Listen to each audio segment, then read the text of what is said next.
And now we are trying to see what follows in the Epic of Savitri. Roughly, just we are not taking a study or making a rough outline of the whole epic.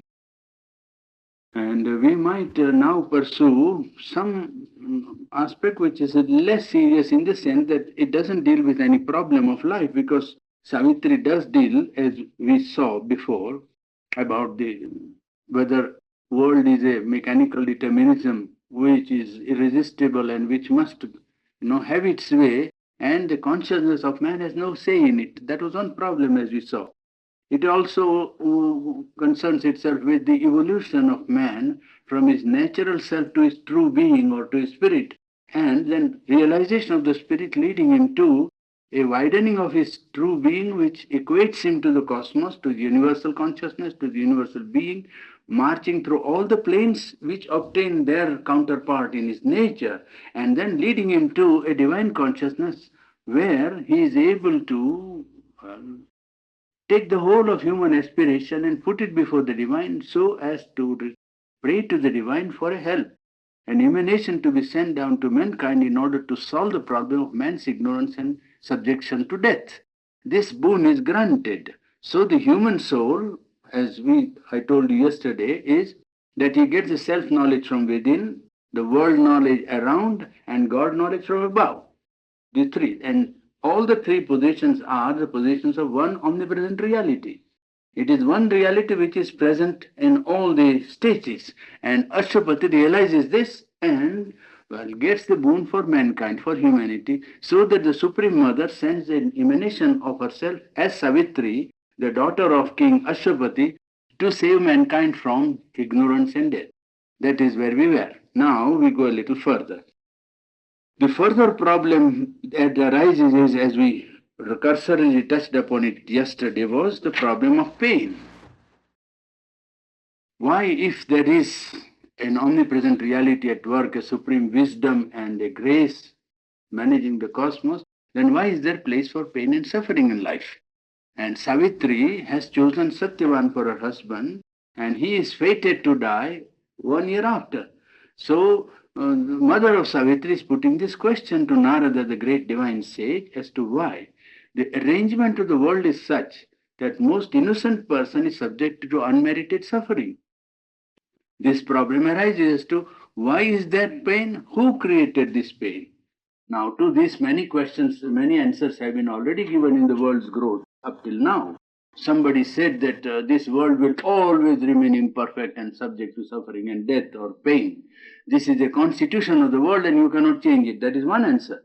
Second answer given is, well, there is a mechanism. Buddhism gave second answer, that it is there and it's due to karma, action and reaction. And action and reaction is such that when you subject yourself to desire and impulses, it will always have the reaction of suffering thrown upon you. Therefore, the best thing is to get out of it. You see, that's another escape suggested. Escape is that the scheme will be like that. So best is not to bother about it. You get out of it. That's all. You try to escape. Leave desire, give up desires. Don't try to be, subject to this force of possession and acquisition and so on. Give it up, and you will gradually retire into perhaps a state in which being itself ceases to exist. At least pain will not be there. That is the solution that is given. Now here is another solution that is being given to us, and a more integral and a more, satisfying solution, in the sense that it explains to us why, given an omnipresent reality, given a divine being who works and is the cosmos, why is there the possibility of pain in it? Well, there you get an explanation, and that is why I think that it's a more satisfying and integral reply to man's question about the place of pain and origin of pain, the two, you see. Now, why pain at all? That question is being because who created pain? And the answer in Savitri is, thou thyself art the author of thy pain. Thou thyself art the author of thy pain. So that I am giving you roughly the answer now. We will work it out. When you read the poem, you will get the full answer. But he is giving you answer in a nutshell. And secondly, is there destiny? Destiny in the sense of, well, something that must happen, fate. Fate, is it fated? Are things fated which cannot be avoided? Just as on one side there is doom, suffering and death and the consequence of ignorance. Is there any fate, a determination by higher powers, by powers beyond man's control, who have fixed what must happen? So that not a lower determination but a higher determination. Is there such a higher determination? Is the destiny at work? And can the divine be activated in human situations? Because the fifth book, the title of the book is The Destined Meeting Place. You see, the title of the fifth book, where Savitri meets Satyavan, is The Destined Meeting Place. It explains partly the place of what people call fate or destiny. You see, if an omnipresent reality is working, above it knows everything. You will say it is aware of all things. Yes, quite right. In the lower, well, it surcharges the, what you call the compelling stuff of things. The omniscient works in the compelling stuff of things. It works there. There it works with knowledge, and here the stuff is made to subject to a compulsion where it seems to act automatically, but it really gives, well, obeys the behest of the omniscient and omnipotent. The two positions in which the omniscient works is a position in knowledge where everything is known, and a position in which nothing is known and still things are determined by the presence of the omniscient and omnipresent in this compelling stuff of things. You see, a flower or a seed is compelled to become what it has to become. There is no choice given to it. Is there such a fate, such a thing as fate? Well, now these questions we'll try to see whether today we can make some headway with it, you see, because so far as the problem of even pain is concerned, as we just now I told you that there are various answers. Universe, who is responsible for pain? Is it karma? Is the escape a solution out of it? And then if you say that escape is the only solution, then you'll have to say mind is the only reality. If you accept the solution that karma is the machinery responsible for suffering, for pain to man, then the only answer for metaphysical position you will have to take will be that mind is the only reality in the world, that man is a mental being, and that in the universe the process of evolution has led, if at all it has led, to mental consciousness, and there is nothing more than mind at work in the cosmos. Well, in that case only that solution can be satisfying. Whether that is so is another question. And these many saints and incarnations and philosophers have tackled this problem, you see, of pain, why and wherefore and the remedy. And because pain is not only on one level, on the physical body there is pain, subjection to disease and weakness and fatigue and illnesses and so on. On the collective life you find, this problem of pain is the infliction of pain in the whole record of human history. If you study history, there is war and death and pestilence and killing and murder and all kinds of ills. So that there is pain on the collective life, you see. The area of pain is rather large enough. And why did the Eternal do this thing? If you say that there is an omnipresent reality that is at work, then why did he do? Was he compelled? That's how the question will arise. And is there a reality really behind this whole process? Or is it an illusion, all that we experience, even as pleasure and pain and escape? Could we end in agnosticism? That nothing is there, after all you cannot know. There is an unknowable, at work, and all processes are blind man's buff. You simply go and hit in the dark and you say this is the solution. What was the utility and need of pain in the cosmic scheme of things? This is how Narada looks at the problem, and Narada gives answer to this as a divine representative of knowledge. He says, he first of all makes an impersonal statement about pain because he is not subject to pain. Narada is not subject to pain, and he sees from his higher status the place of pain in life of man. And he then puts the condition for changing or conquering or removing pain from the scheme of life. And he gives one instance while talking to Savitri's mother that even world saviors had to to admit the necessity of pain, because unless and until the working of cosmic scheme is gone through by the Creator himself in some form or other, the solution of problem cannot be given by the divine to man. And the Narada at the end of the whole discourse says him that it's you who have selected and chosen this scheme of pain, that is one, and pain is the distribution, you say, is the distortion rather, or perversion of an all-pervading delight. An all-pervading delight is there which is felt by man as pain when it is perverted or changed and distorted. And why has the immortal chosen this particular, hazard? And that explanation we'll perhaps see when we come to the detail of the problem. Now, before we go into this problem of suffering and so on, which is not very pleasant, we go through some pleasant problems so that we can have some delight. Now, he is, describing Savitri now is going from her house to choose because her father, Ashwapati, has told her that your destiny is there and you have your own. You see, some unknown spirit born his child. That is how he saw her. It's a very fine description of Savitri's approach, which I have given in my appendix to the study and approach, appendix. But there you will find that Savitri is going, and she is going, when she is going, seasons are passing when she travels. And there is one canto, fourth book, first canto, which is description of the seasons, you see. And we won't read the whole. I'll read only the description of spring so that you may understand how so many poets have described seasons or the exuberance of nature, is it not? Now, all that, if you read here, it's a study by itself, a study of nature as to how, from the height beyond mind, one sees the operation of what appears to be inconscient nature, you see? Well, I would like you to read it yourself because it is best you approach it as a whole. I will only read the part of the description of spring, some selection, few lines from the description of spring. Then spring, the ardent lover, leaped through leaves. He leaped through leaves and caught the earth bride in his eager clasp. His advent was a fire of irised hues. His arms were the circle of the arrival of joy.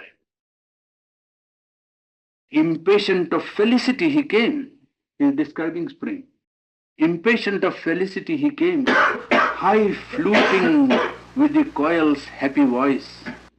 His peacock turban trailing on the trees. His breath was a warm summons to delight. The breath of spring was a warm summons to delight. A godlike, packed intensity of sense, a godlike, packed intensity of sense made it a passionate pleasure even to breathe.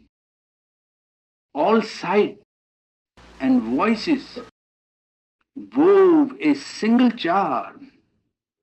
The life of the enchanted globe became a storm of sweetness and of light and song, a revel of color and of ecstasy, a hymn of rays, a litany of cries,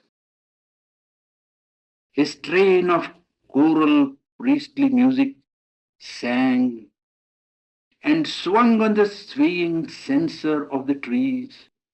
A sacrifice of perfume filled the hours. Ashokas burnt in crimson spots of flame, pure like the breath of an unstinted desire. White jasmines haunted the enamored air. Pale mango blossoms fed the liquid voice of love-maddened coil, and the brown bee muttered in fragrance mid the honey bud. The sunlight was a great god's golden smile. All nature was at beauty's festival. Yes. You see, that is spring. Well, you get some idea of how beauty can be seen from above and brought into poetic expression, you see. Then she has to go to the call of the quest. And Savitri grows up as a young girl and she grows up, and then she finds no companions quite fit to, deserve her intimacy. She meets many groups of people, individuals. Some are nice, some look up to her as her guide, some come up to her a little, some have such demands that she cannot meet them on human plane, and all different kinds of associations take place around her in her infancy and in her adolescence, but she finds nobody who can be fit for her companion, so to say, one to whom she can be completely intimate. And at the end of the whole thing, the poet says, whoever is too great must lonely live. Whoever is too great must lonely live. Adored he walks in mighty solitude. Vain is his labor to create his kin. His only comrade is the strength within. Yes, that is perhaps quite true, I think.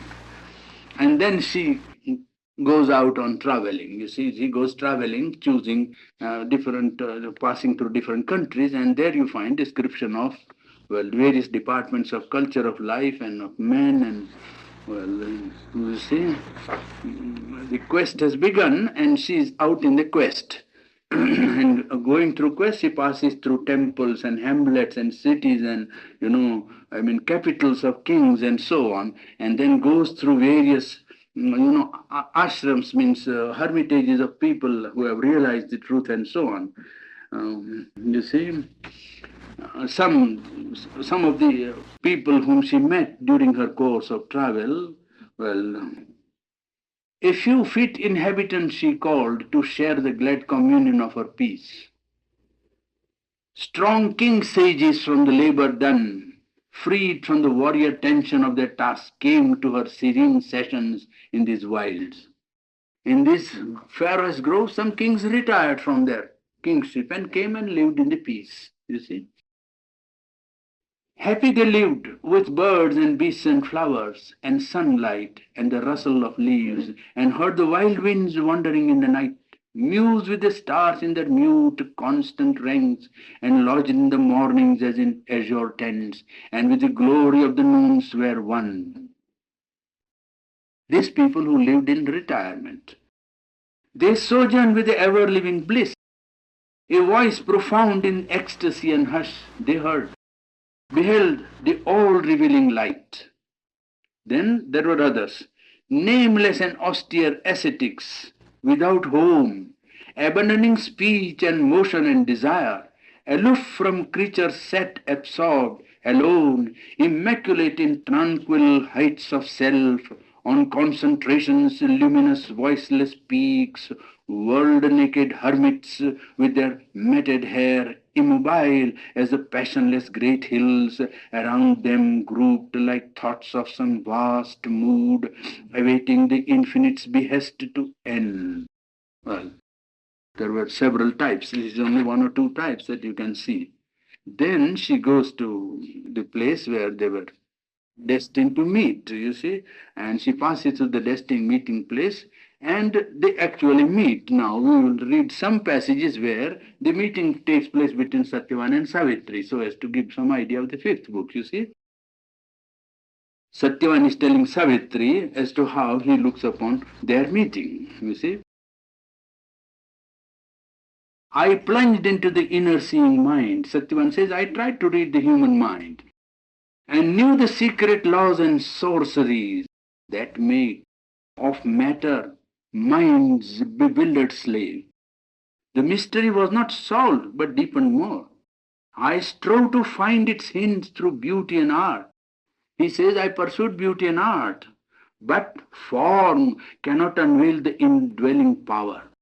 Only it throws its symbol at our hearts. It evoked a mood of self, invoked a sign of all the brooding glory hidden in sense. I lived in the ray but faced not to the sun.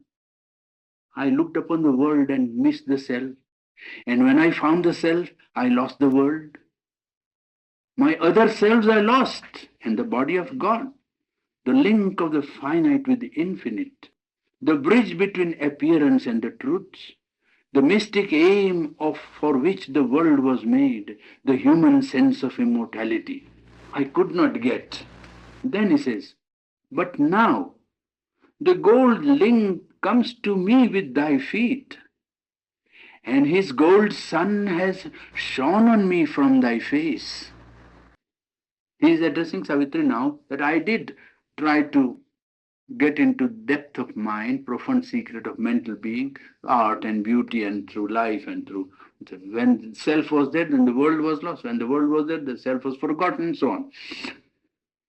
His gold sun has shone on me from thy face, and now another realm draws near with thee, and now diviner voices fill my ear.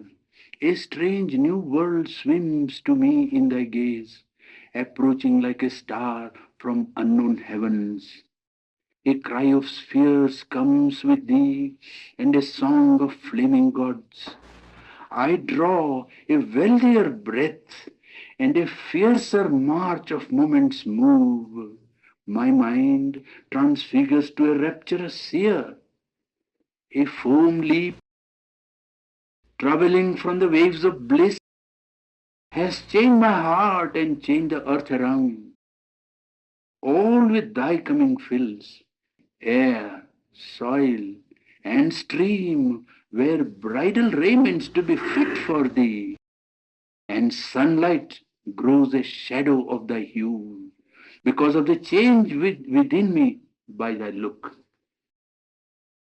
Now you see, yes, that is some expression of, you might, if you like to call it love poetry, but it is something not of this world, perhaps, yes. We will not take time over explaining that which is to be felt more than explained, you see. Now, well, perhaps it is good to go through this problem. Yes. Now, they have come, Savitri has selected Satyavan, and she is approaching her father's house, and there they are meeting, you see, and the problem of pain comes here in the second canto of the sixth book, where Savitri's mother addresses herself to Narada, this great divine sage, and asks him the question. Passionate like sorrow questioning heaven, she spoke. Passionate like sorrow questioning heaven, she spoke. Yes, the mother of Savitri. And then she says to him, by what pitiless adverse necessity, by what random accident or governed chance came the dire mystery of grief and pain?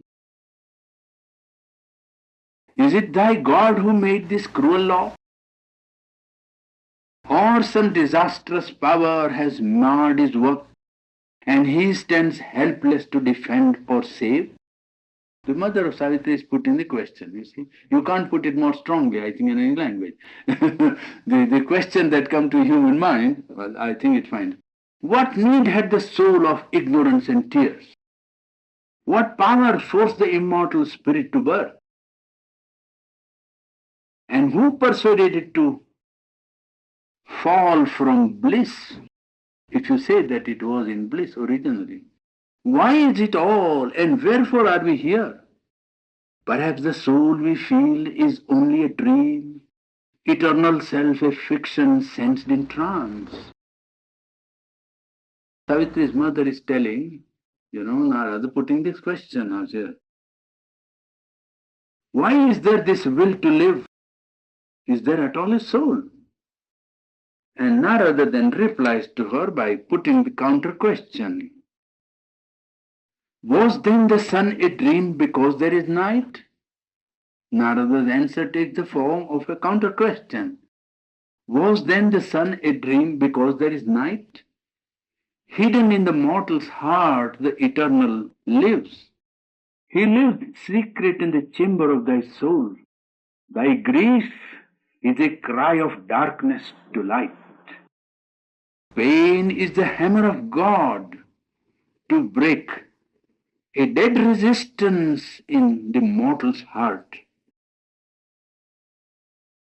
Pain is the signature of ignorance, attesting the secret God denied by life. Until life finds him, pain can never end.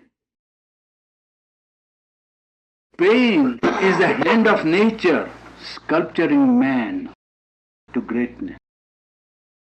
An inspired labor chisels with heavenly cruelty the unwilling mold. Thou art a vessel of the imprisoned spark. It seeks relief from time's envelopment. And while thou shuttest it in, the seal is pain. You get some idea of the pace of plane in the scheme of things. You see? Yes. Purani. What book is this? What verse that became the Dharma? Yes, it is a sixth book, Canto 2. Sixth book, Canto 2. Then he goes further and explains that with pain and labor all creation comes. Even the God's messenger has to bear the law of pain and submit to the law of pain. When God's messenger comes to help the world, he too must bear the pang that he would heal. How shall he cure the ills he never felt? So that even if you don't see any pain outside, the battle is inside, because he represents, by identity with mankind, he takes vicariously all the suffering of mankind on himself. You see, he may not have any personal suffering as people say or speak of pain or suffering or grief, but the grief is by his identity with the cosmic self. He gets all the grief of the human beings, all the humanity into himself, so that vicariously there is always suffering within him, even if you see that he is not having any personal, grief or cause for grief. The battle may be inside and not outside. You see, the hostility to the divine is the origin of this pain. Intangible forces are there, and when light penetrated into the abyss, well, the law of pain will change. Man is the architect of this problem of pain, because how did it come? You want to see? Well, he answered it by saying, yes. How did it originate? The answer is given to some extent in a poetic form. Thou art thyself the author of thy pain, because it is the immaterial, immortal self indeed that has chosen this negative infinity. There was at that time an attraction of the void, the grandeur of the abyss. And he says, it longed for the adventure of ignorance and the marvel and surprise of the unknown. There was ruin and glamour and accident and chance and hazard and victory and incertitude and companionship of souls and so many things, adventure in time. It is that which attracted the soul to take up, the plunge into the inconscience. A huge descent began, a giant fall. For what the spirit sees creates a truth. Thus came born from a blind, tremendous choice this great, perplexed and discontented world, this haunt of ignorance, this home of pain. There are pitched desire tent, grief's headquarters. A vast disguise conceals the eternal's bliss. The eternal's bliss is concealed here in this vast disguise. Then she asked the question, is it then fated that all things will remain like that and man will have only this circle of going round pain and suffering and so on? The answer is given also in this very book, sixth book. Fate is a balance drawn in Destiny's book. Man can accept his fate or he can refuse. For doom is not a close, a mystic seal. The spirit rises from suffering and defeat. It's a splendid failure sum up to victory. And then Narada addresses the human being. He is talking to the queen, but suddenly he addresses humanity. Narada replying to the queen, O man, the events that meet thee on thy road,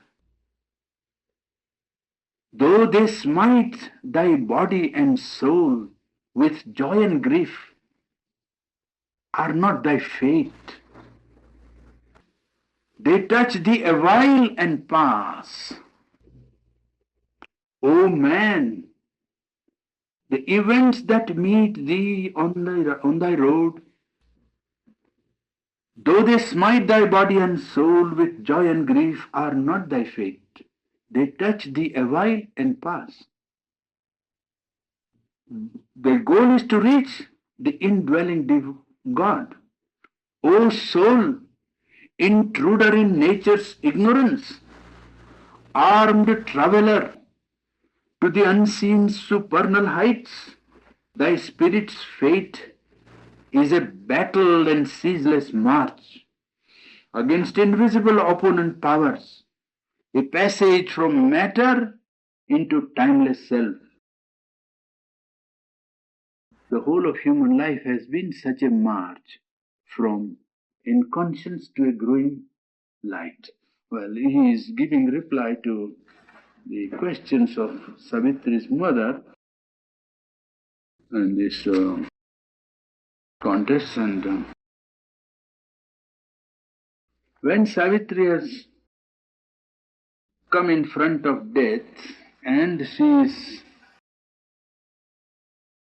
she has conquered death, so to say, and overcome the argument of the god of death, then she rises to the supernal level of consciousness of truth, the light, and a divine voice questions her there and asks her to seek an individual, escape or perfection or delight or merging or, well, a constant dwelling into the Supreme without bothering about the fate of mankind.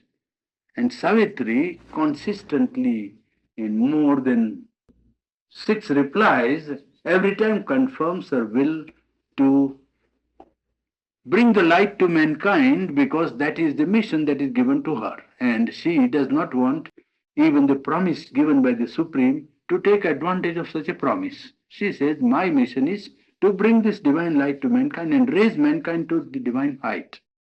That is how she puts it. So I'll read some portion of that. Earth is a chosen place of mightiest souls. Savitri is telling the divine. Well, why do you bother about the earth? So Savitri says, earth is a chosen place of mightiest souls. Earth is a heroic spirit's battlefield. Thy servitude on earth are greater, king, than all the liberties of heaven. She is replying to the Supreme, you see. Imperfect is a joy not shared by all. Savitri is telling the divine, remember. Imperfect is a joy not shared by all. Thy sweetness give me for earth and men.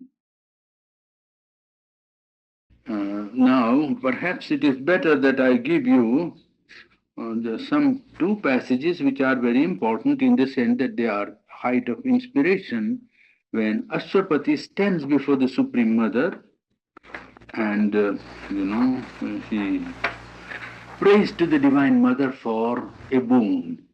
Now, before that, there is a long argument by the Supreme Mother persuading Ashwapati not to bother about, solving man's problem because that is that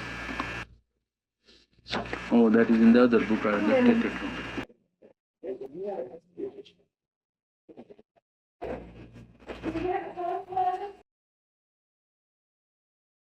Now, Ashwapati is praying to the Supreme Mother the mother appears to him and says, what you have attained is yours. You see, O spirit arisen from the inconscient darkness, or whatever, no soul is thy companion on the heights that you have attained, and whatever you have attained is yours. But ask no more, because mankind is not ready.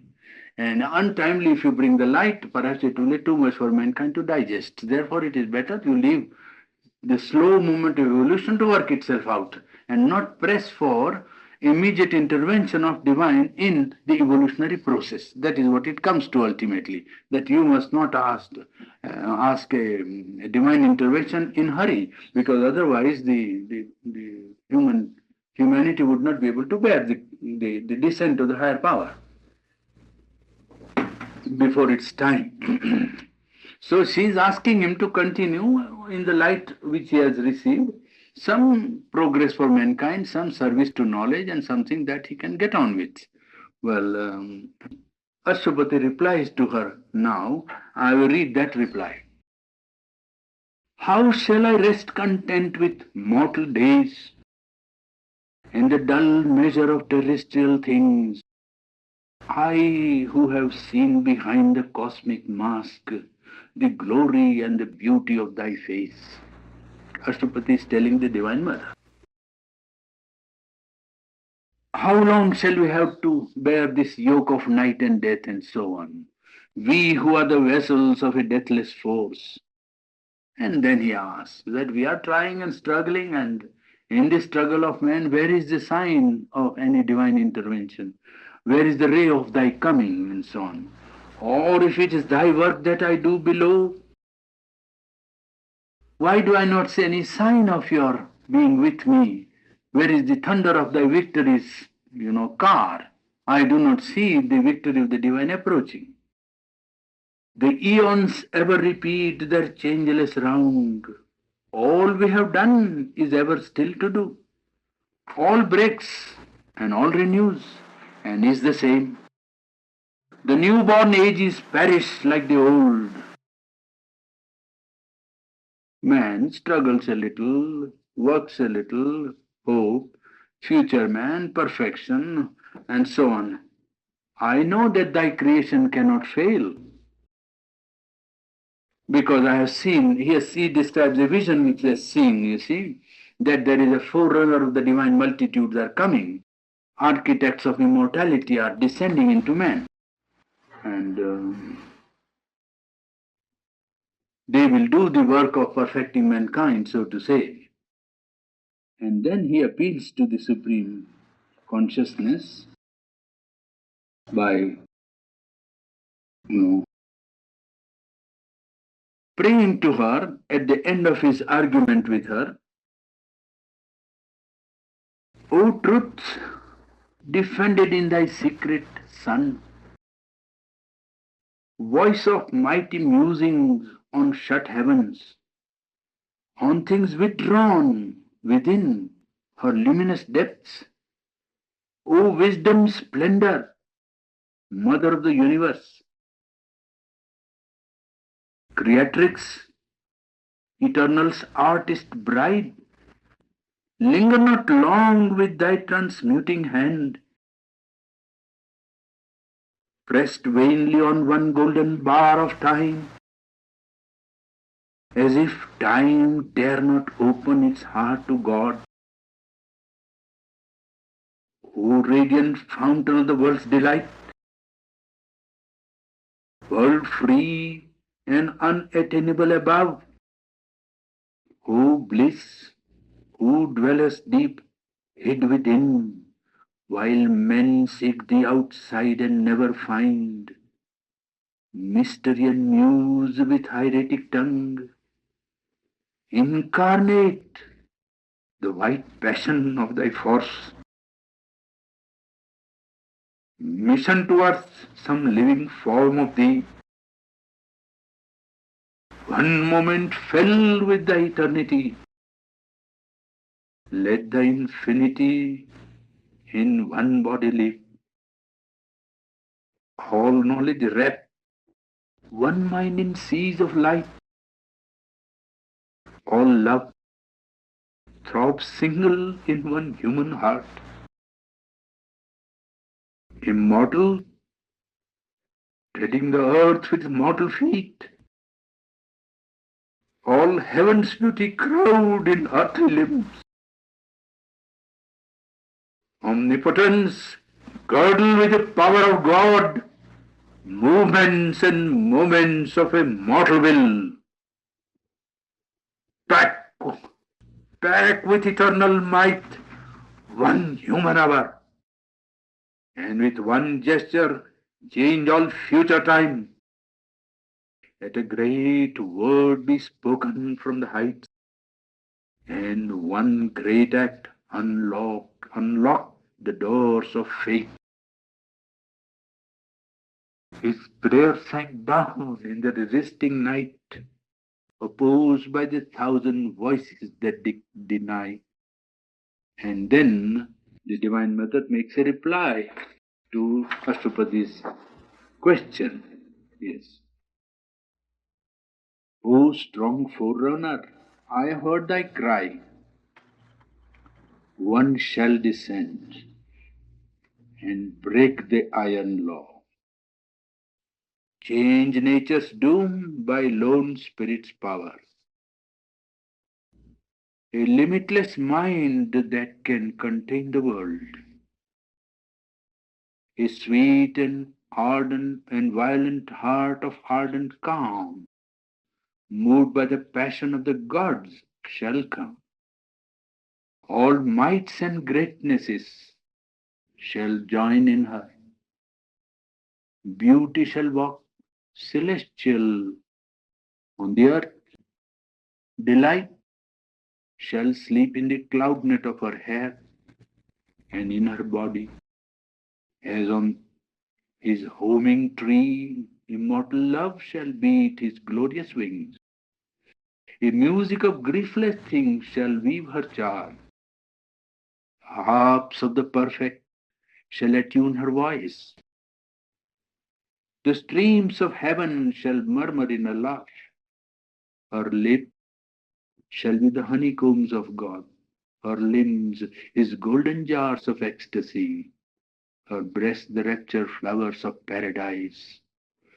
She shall bear wisdom in her voiceless bosom. Strength shall be with her like a conqueror's sword, and from her eyes the eternal bliss shall gaze. A seed shall be sown in death's tremendous hour, a branch of heaven transplanted to human soil. Nature shall overleap her mortal step. Fate shall be changed by an unchanging will. There you find some description of what Ashwapati asked and what boon was given. And then at the end of the book, Savitri says, O word, cry out the immortal litany. Built is a golden tower, the flame child born. Even humanity will awaken to the deepest self. Well, that is a long passage in which Savitri affirms the coming down of the supreme light in her and Satyavan, and they're working for the perfection of mankind and creating for humanity the divine life on earth. There you get some concept of Savitri. Because it's an outline, in 2 or 3 days you can't get anywhere near Savitri. That's difficult. Well, you get something about what it deals with. You get an idea, rough outline. This was from the last book. The last passage I read from the last book. The first, in between what I read from the third book. The Ashtapadi's prayer is in the third book, and the granting of the boon is in third book, fourth canto. And the last which I read now, O word, cry out the immortal litany, is in the 11th book, last, when the whole process ends and the victory is won, so to say. Built is the golden tower. You see, she has conquered death, and the golden tower is built by the supreme light. 11th book of prayer, Master Bhante. Prayer of Ashram, third book, fourth canto. Third book. Fourth canto. You can't have the whole thing. Each canto I have taken 1 year and 9 months, so you can understand from there how much it can. Every day 1 hour, 1 full year and 9 months, continuously, daily 1 hour.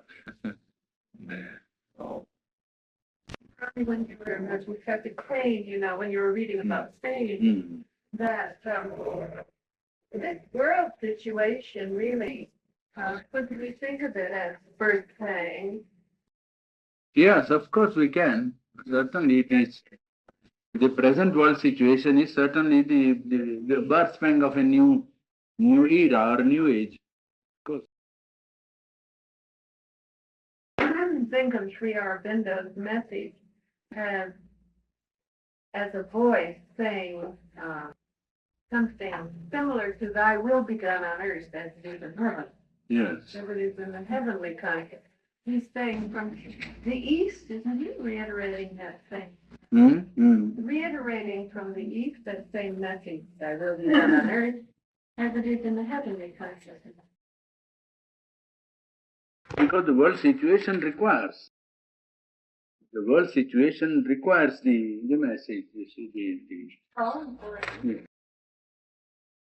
because there is a need, therefore it has come, really speaking.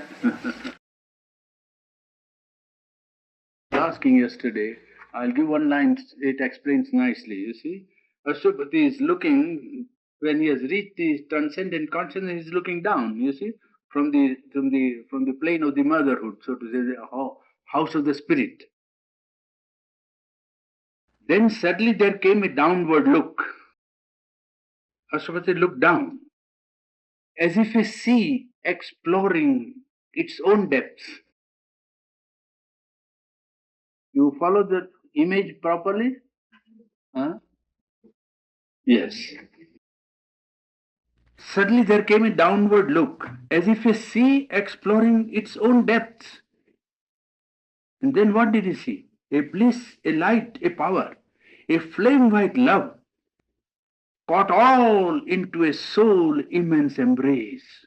When he looked down from transcendent, he saw that it was caught all into a soul immense embrace. The great world rhythms were heartbeats of one soul. To feel was the flame discovery of God. All mind was a single harp of many strings. You understand? Yes, that's it. All life a song of many meeting lives. For worlds were many, but the self was one. And marriage with eternity divinized the time. Where is that from? Where is that in the book? That will be in the first book, I think. First book? First book. I think so, the first book. The sea started out with the... There came a downward look, yes. You see, as if a sea exploring its own depths. Yeah. You see? His character in his poem, the breath as he passed through the forest. His poems show stated confidence of the realization of his character. No, each character typifies one line of growth, you see. As the Queen Mother has of you said. Yes, the king passes through one stage, Savitri passes through another, penetrating into the cosmic constitution. Ashwapati is expanding into the cosmic and the transcendent and so on. And knowing the constitution, he tries to fulfill the mission that is given to him of progress towards the light. And in that progress, he requires the help of the divine. So he prays for the divine's help, and the help is given to him in the form of a boon that Savitri will be born to help man to solve the problem of ignorance and death. And Savitri is born. And then she sees the constitution of the universe as imperfect and brings the perfect divine consciousness into nature of man so as to realize for man immortality. Immortality is another word for divine consciousness. And then she overcomes death. Death, yes. Death in life, on earth. Yes, that's it. This possibility of change of whole human nature from its present condition into a possibly more perfect divine nature was not envisaged by any seer before. That is the special contribution of Aurobindo, because it can be now given to mankind. If it was given before, perhaps mankind would not have understood it. The necessity of transformation, one, the process of transformation, two, and how to do it, and that it is possible, well, it was not known in that way before.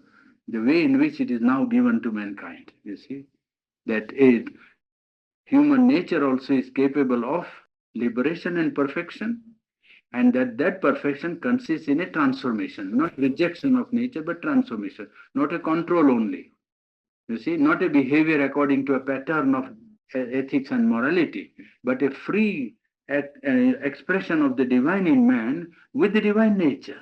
The divine has the divine nature, which man can also substitute by replacing his human nature by the elements of the divine nature within him. That is how the kingdom has to come.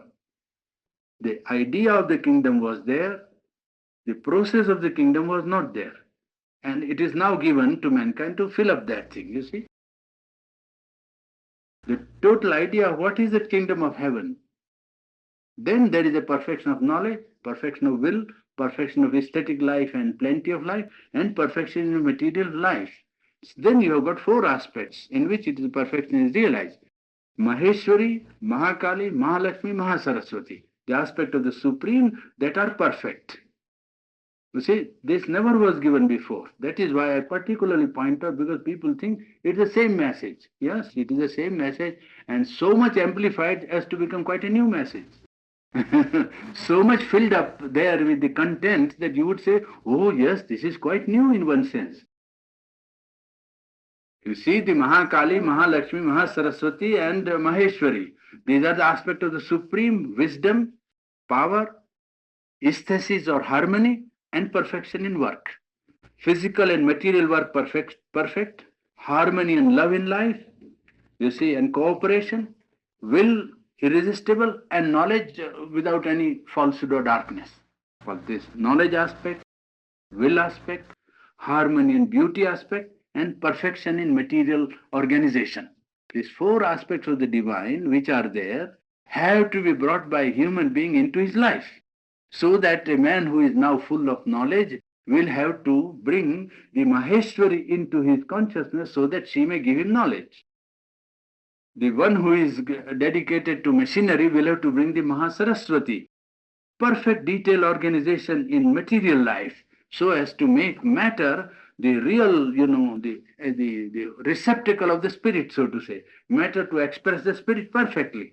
Well, that is how the four aspects of the divine nature have to come into human being and embody themselves in humanity's work. Then humanity will have perfection, you see. The one who is dedicated to machinery will have to bring the Mahasaraswati, perfect detailed organization in material life, so as to make matter the real, the receptacle of the spirit, so to say, matter to express the spirit perfectly. Well, that is how the four aspects of the divine nature have to come into human being and embody themselves in humanity's work. Then humanity will have perfection, you see. It is in the book Mother, 6th chapter. You read the 6th chapter of book Mother and you will get this aspect. Very small book. The 6th chapter gives you this aspect. You see, four aspects of the Supreme Mother: Maheshwari, Mahakali, Mahalakshmi, Mahasaraswati. Knowledge, willpower or force, harmony and love, and perfection of life means fullness of life, and perfection in material work. So matter, life, power and knowledge. Each aspect of human expression has perfection there, and that perfection has to be brought into mankind, you see.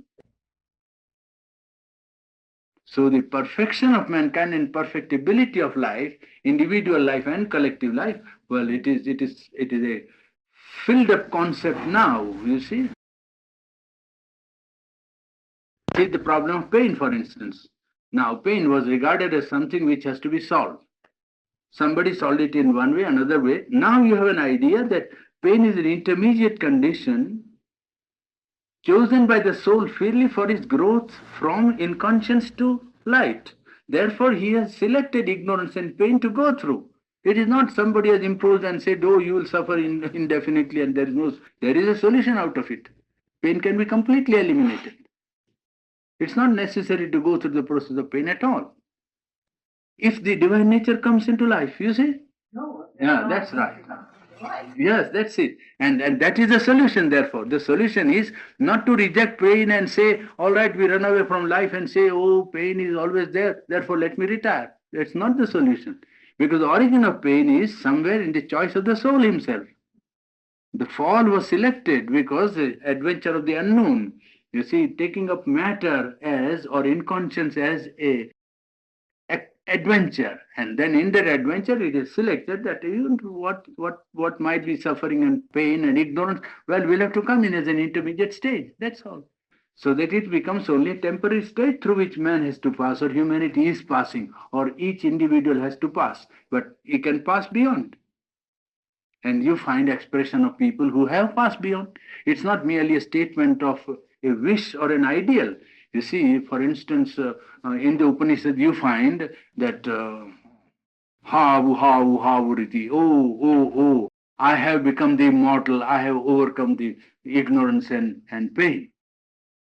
You see, when it says that it is all delight and delight and delight, he is speaking of an experience. So people there are who have gone through this formula and through this rung of the difficulty of ignorance and death, and have gone beyond it. So pain has been overcome in certain cases. Well, in that case, one has to see whether how far now mankind can open itself to this new truth and work out problem of pain. It is not that in one day it will be done.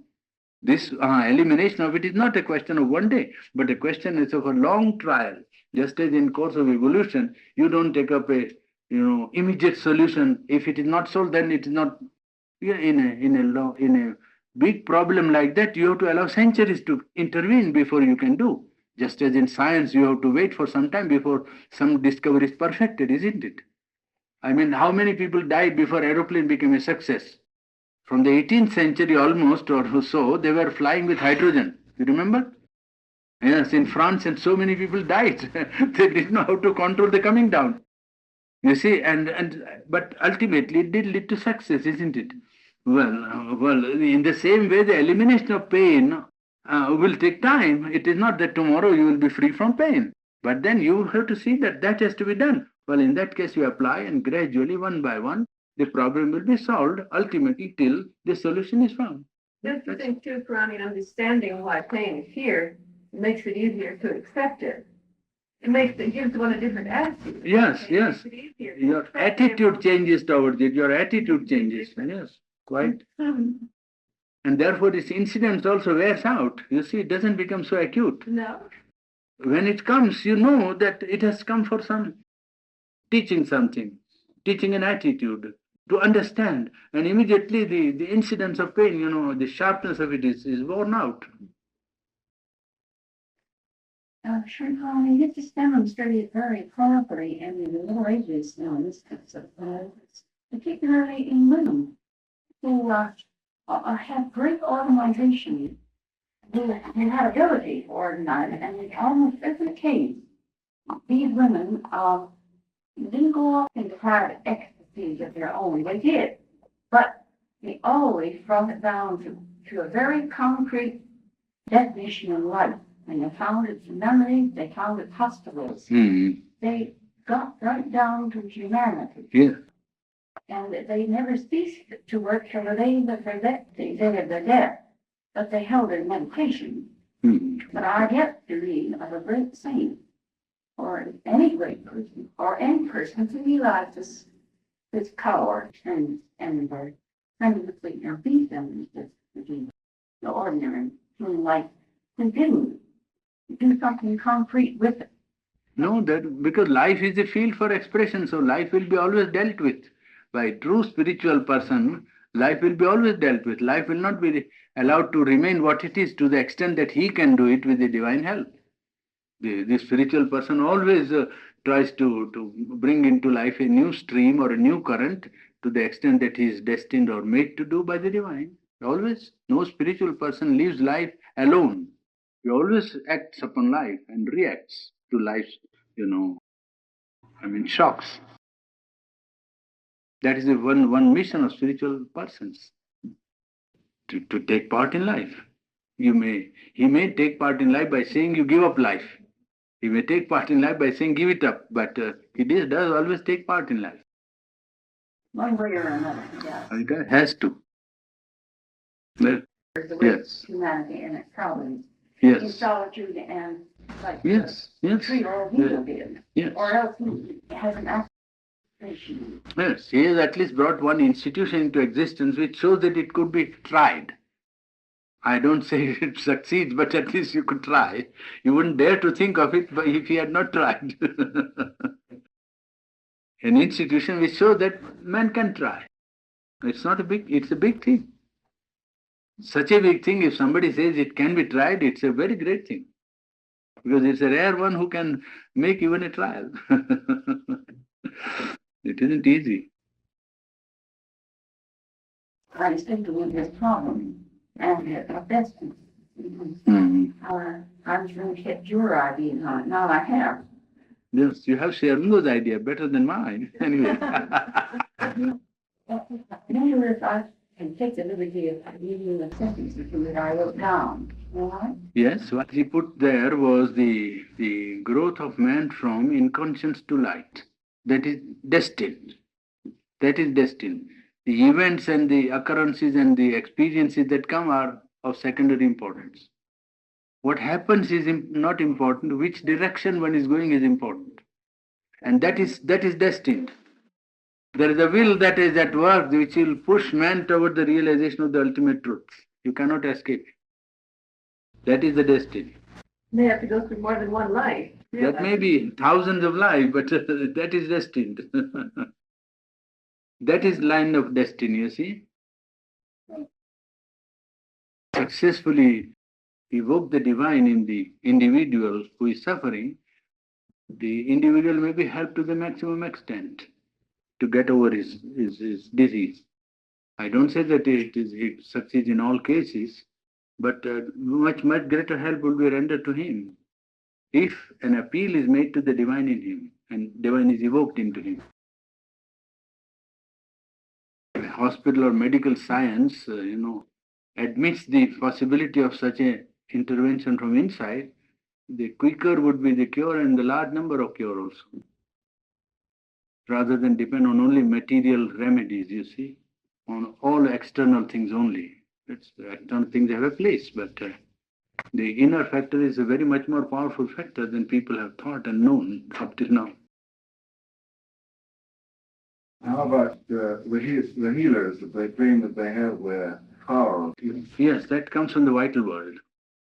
Men like QA, for instance, Dr. Emil QA, suggestion and auto-suggestion. He had some great power already brought with him, I think, from the vital world, and it was miraculous cures he did, most miraculous cures. If you read cases which are reported, with everything authentic, I mean, it's not a... He was a French doctor, Emile QA, his book, Suggestion and Auto-Suggestion, yes. People who follow him are not able to do as much as he did. They are not able to do. But he was a remarkable man in the sense that he had opening to this vital world, and some being was coming through and it had the power, so it was working out. Remarkable cure. People with rheumatism coming unable to walk back to their house. Most remarkable, a lady is coming and praying, asking that we can't, kneel down for prayer. Well, when he had made the pass, he first put them in hypnotic condition, and then after the pass, he said, now kneel down if you like. Kneel down. Even I think paralysis was cured like this. Case of paralysis, remarkable cure. Did these people though have some spiritual realization? No, Is that no. the real answer? No. So the vital world is a big universe, idea of that terrible world. when it projects itself with negative sign, it creates what Hitler did in the world. So you can understand what world is capable of. Then you wonder if that's really. But there are good spirits also. I mean, not that all are that. There are good spirits who just try to exercise their force here and be worshipped a little, and they are quite happy. That might be, though, might that not be, I should put it that way, Huh? might that not be interference rather than real healing? Because the only real healing would be a divine realization, wouldn't it? Or a realization of the divine. No, man wants to be relieved of his physical evil, and if somebody intervenes and relieves him, well, it's all right. All right, you. This Indra Devi, the one you were talking about, the one that has this ashram or Yes. down in southern Mexico, she Yes. wrote a book. Yes. And she told about her own experiences. Hmm. And apparently she got involved she made a trip to India, I think, when she was quite a young woman. Hmm. And she got involved in some vital experiences. Hmm. And she was in quite a bad Hmm. state of mind. Yes. And she finally went to a yogi, I think, who more or less Set her right. said it right. Yes, that's it.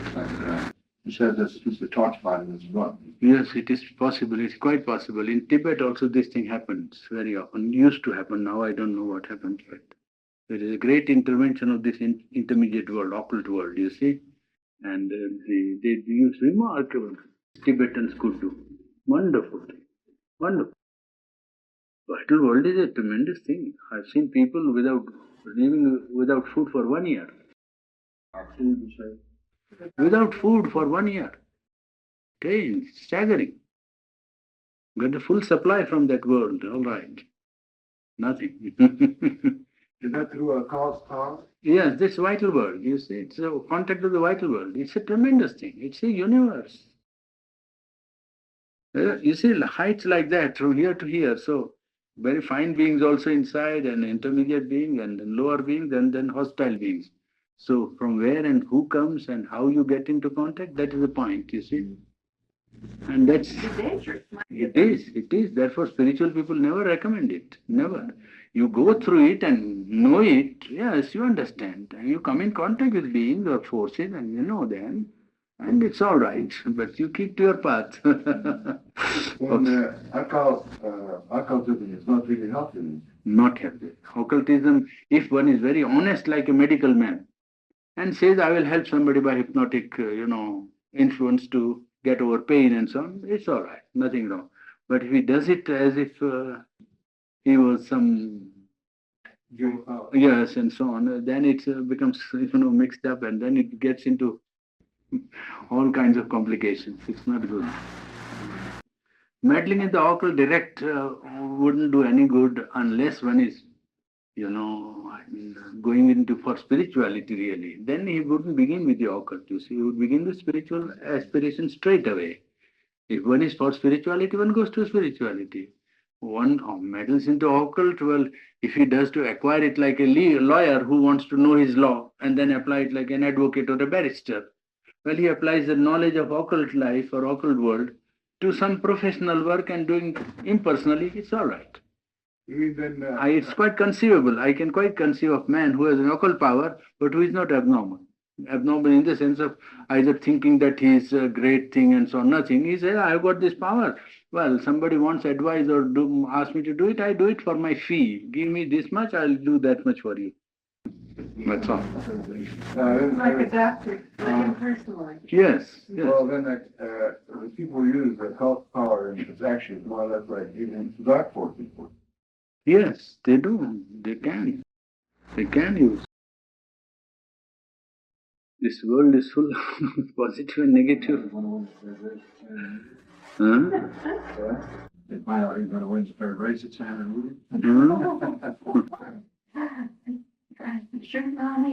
Marco Polo mentions a trip somewhere near that Yes, he will. border of it, and he tells of these activities and the miraculous feats that. Oh yes, they did. That is authentic. There is no superstition about it.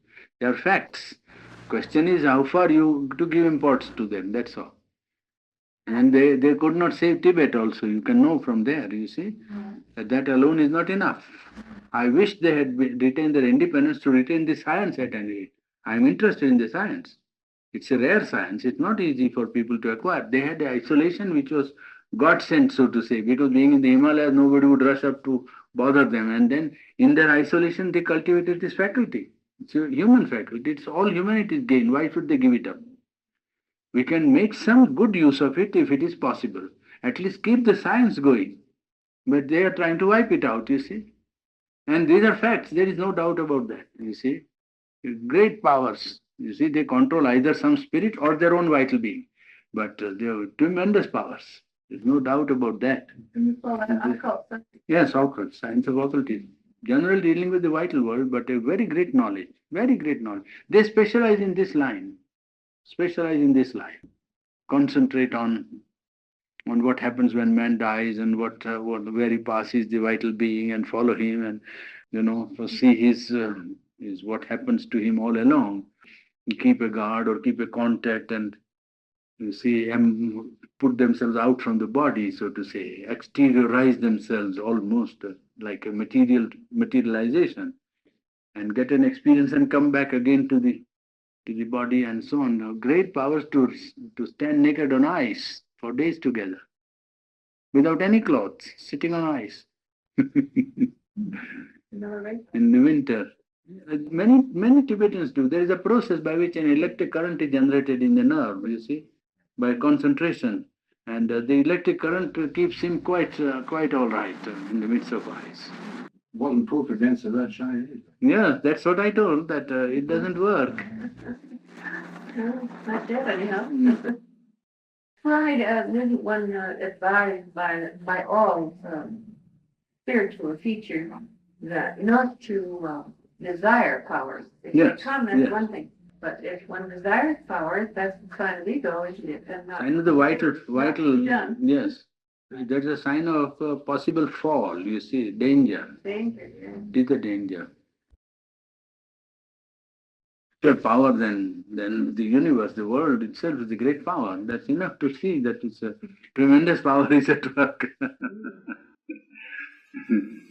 Right. I'm trying to ask, how many people that don't eat for a year? I mean, you said you've seen them go for a year without Yes, food. yes. Is there tremendous loss of weight? Do they maintain? No, maintain normality. Under doctor's observation. I have got the cutting somewhere in my room there in India. In India now. And in the past generation I have known, 40 years back, another educationist who was a reformer and non-believer in this thing. He saw a lady not taking any food and he didn't believe. In the past generation, there was a reformist who did not believe in old Indian traditions and always ridiculed, all these powers. So in his own town, he found his wife telling him that so-and-so is not eating. He said, what, you believe? You are a simpleton, you are a fool. You think that somebody can live without eating? So then she said, no, I have tasted, I have seen that she doesn't eat. There's nothing in the house. So then he said, all right, let her come to our house, and asked her to be her guest and his guest, and she came and remained, and she was not taking anything. He watched all along, he put people, and also he himself kept a watch, and said she's doing nothing and she's quite normal. No water? Huh? How about water? Water only. Oh, water. Yeah. Nothing. Surprising. Is that true? And this one that happened now, that is only 4 or 5 years back. From Malayalam, means in Travancore, a young girl of 17 or 18, Lakshmi, well, she went without food for months and months, and doctors examined this, that, and it's all right. Quite all right, nothing happened. Is that true, occult forces? Either some opening to some power unconsciously on her part, because she doesn't claim anything. She's not extraordinary, doesn't do anything out of the run and doesn't say I am somebody and so on. She doesn't require food. Huh? This is not a spiritual. No, nothing spiritual. But she has suddenly opened in the vital world, and some force is is pouring into her and maintaining her body. That's all. Well, what are these forces? What are the messages of these forces? Well, it Through her. depends. That she's not extraordinary at all. The only work is that she doesn't require food. That's only thing that the force seems to do to her. She's quite normal. Goes to do all her works. Reads, writes, and does her work and everything. Nothing. She doesn't feel this is something extraordinary. Very strange. That reminds me, didn't you tell us, Purani, that getting messages is also can be dangerous if one just makes a business of getting messages? Messages come from all quarters. Even ordinary when man works, something percolates into his mind, you see. And if he wants, generally it is a desire that pulls the reply, you see. Subconscious desire pulls the reply, either from the world of ignorance or from the outer world. If one wants a message, from where does he want a message? It depends, you see. And then what kind of message he wants. Very often people have a subconscious desire. You see, even when a man prays to God for something, he has whatever you say, I will accept. But there is a reservation in his mind that I wish he could say yes to this thing. You see, like that. There is always this idea. And it's that which pulls the reply, you see, very often. So you get the satisfactory reply the way you want it. Very often, yes, very often. Only if it is appeal to the divine, you don't get it. You see, divine will not deceive you. He will not reply to what you want always. And that is why people don't like easily to pray to the divine, because all their prayers are not granted. Being flavored with ego is apt to be risky, isn't it? If you're on the spiritual path. Yes. Right, this going without view Yes. would tend to deny doctors give you one diet here. Now there's been a very recent safflower oil that says you just eat lots of meat and safflower. Regime. And she followed and she went on putting weight. So she said, well, it's the same thing is happening if whether I take this. I said, even if you take stone, you will put on weight. So don't worry.